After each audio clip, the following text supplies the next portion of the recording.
अभिवादन सभी शिक्षार्थियों का। आज के इस व्याख्यान में हम जानेंगे कि दर्शन का अर्थ क्या है और उसकी उपयोगिता क्या है, उसकी आवश्यकता क्या है और दर्शन की विभिन्न विचारकों ने किस तरह से उसकी परिभाषा की है। दर्शन अंग्रेजी भाषा के फिलॉसफी का हिंदी रूपांतर है और इस दर्शन शब्द का संस्कृत में अर्थ होता है जो कि दृश्य धातु से बना है, दृश्यते यथार्थ तत्वमनेन, अर्थात जिसके द्वारा यथार्थ तत्व की अनुभूति हो वही दर्शन है। यानी कि जिसके द्वारा देखा जाए, जिसके द्वारा यथार्थ तत्व की अनुभूति हो उसे हम दर्शन कहते हैं। अंग्रेजी के शब्द फिलॉसफी का शाब्दिक अर्थ है ज्ञान के प्रति अनुराग। यह शब्द दो शब्दों से मिलकर बना है, पहला है फिलॉस और दूसरा है सोफिया।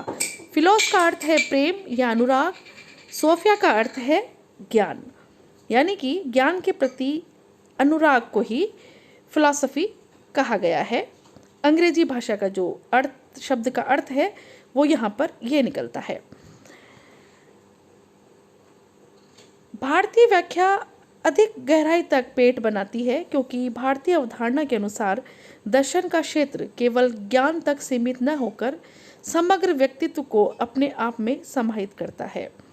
इसीलिए दर्शन चिंतन का विषय न होकर अनुभूति का विषय माना जाता है। इस प्रकार फिलॉसफी या दर्शन का शाब्दिक अर्थ ज्ञान का अनुराग या ज्ञान का प्रेम है।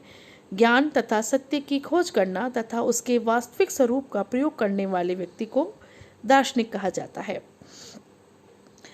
दर्शन के द्वारा सिर्फ बौद्धिक तृप्ति का आभास न होकर दर्शन जो है व्यक्ति का समग्र व्यक्तित्व को बदल देता है, उसके सारे ही व्यक्तित्व पर दर्शन असर डालता है। भारतीय दर्शन का उद्गम असंतोष से माना गया है, यानी कि जब आध्यात्मिक असंतोष हुआ तब भारतीय दर्शन का उद्गम हुआ, यही माना जाता है। दर्शन के विभिन्न अर्थ बताए गए हैं। उपनिषद काल में दर्शन की परिभाषा थी जिसे देखा जाए अर्थात सत्य के दर्शन किए जाने वाला जो हो वही दर्शन है। जैसा कि हमने इससे पहले बताया भी कि जिसके द्वारा देखा जाए वह दर्शन है। डॉक्टर सर्वपल्ली राधाकृष्णन के अनुसार दर्शन वास्तविकता के स्वरूप का तार्किक विवेचन है, परंतु दर्शन की कोई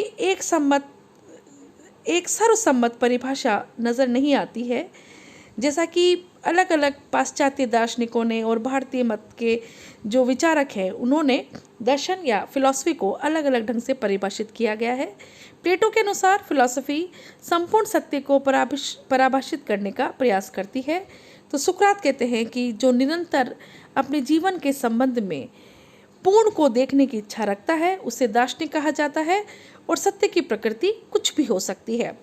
दर्शन की कई सारी परिभाषाएं हैं जो अलग अलग अर्थ को प्रदर्शित करती है। जैसे जे.एस. रास के अनुसार फिलॉसफी शिक्षा एक ही सिक्के के दो पहलू हैं।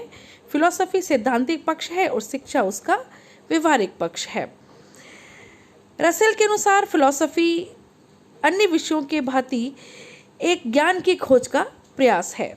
हक्सले कहते हैं कि मनुष्य अपने जीवन, दर्शन एवं संसार के विषय में अपनी धारणाओं के अनुसार जीवन व्यतीत करता है। इस तरह से दर्शन की अनेकानेक परिभाषाएं दी गई हैं। अब अगर हम ये कहें कि दर्शन की विभिन्न परिभाषाओं पर अगर हम नज़र डालते हैं तो उसकी कोई एक सर्वसम्मत परिभाषा हमें नज़र नहीं आती है, लेकिन अगर सर्वसम्मत परिभाषा हो तो वो ये हो सकती है कि दर्शन ज्ञान की वह शाखा है जिसमें संपूर्ण ब्रह्मांड एवं मानव के वास्तविक स्वरूप, षष्टि षष्टा, आत्मा परमात्मा, जीव जगत, ज्ञान अज्ञान, ज्ञान प्राप्त करने के साधन और मनुष्य के करणीय और अकरणीय कर्मों का तार्किक विवेचन किया जाता है। इस तरह से इस परिभाषा में हमें कुछ दर्शन की मूल बातें नज़र आती है कि दर्शन का मूल ज्ञान के लिए प्रेम है।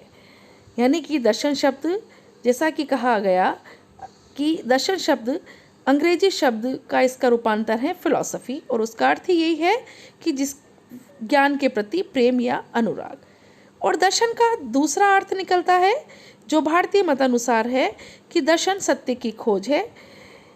यहाँ ये परिभाषा स्पष्ट करती है कि दर्शन जीवन के सत्यों की खोज और उसे जानने की इच्छा और उसके साक्षात्कार को कहते हैं। कुछ विचारकों ने कहा है कि दर्शन विचारीकरण की कला है, जैसा कि पैट्रिक ने कहा कि दर्शन जो है वो विचारीकरण की एक कला है। इसमें व्यक्ति तर्क और विधि पूर्वक संसार की वस्तुओं के वास्तविक स्वरूप को जानने का प्रयास करता है।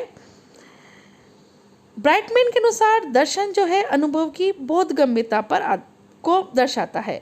दर्शन को हम इस तरह से कह सकते हैं कि जिसके द्वारा संपूर्ण मानव के अनुभवों के विषय में सत्यता के साथ विचार करते हैं अथवा हमारे संपूर्ण अनुभव बोधगम्य बनते हैं, वह दर्शन है।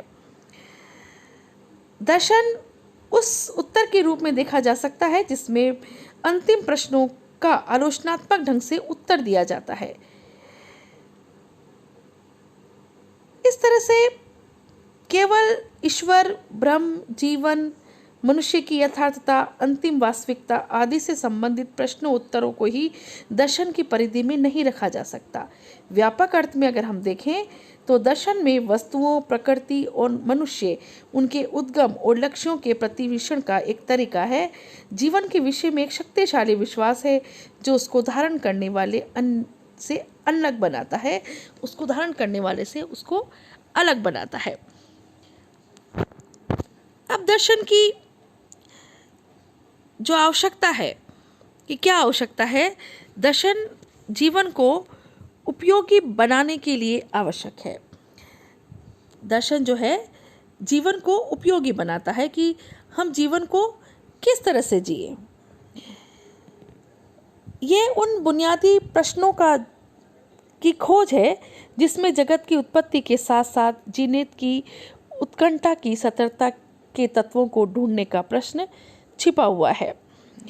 भारतीय और पाश्चात्य दोनों विचारकों के अनुसार दर्शन की आवश्यकता सर्वप्रथम जीवन के लिए होती है। प्रत्येक व्यक्ति विद्वान या साधारण ज्ञान को जानने वाला हो यह आवश्यक नहीं है। व्यक्ति अपने जीवन की घटनाओं को याद करके उनसे आगामी घटनाओं का लाभ उठाता है। अब अगला जो दर्शन की आवश्यकता हमें नजर आती है वो है व्यक्ति को चिंतन और तर्कयुक्त बनाने की दृष्टि से दर्शन की आवश्यकता महसूस की जाती है। दर्शन जीवन पर, जीवन की समस्याओं पर और उनके समाधान पर तर्क और चिंतन करता है। अब दर्शन का उद्देश्य क्या है? दर्शन रहस्यात्मक आश्चर्य की संतुष्टि है, तात्विक रहस्यों पर चिंतन करता है, तर्क द्वारा संशय करता है और यथार्थ स्वरूप का ज्ञान प्राप्त करना दर्शन का उद्देश्य माना जाता है। यानी कि दर्शन जो है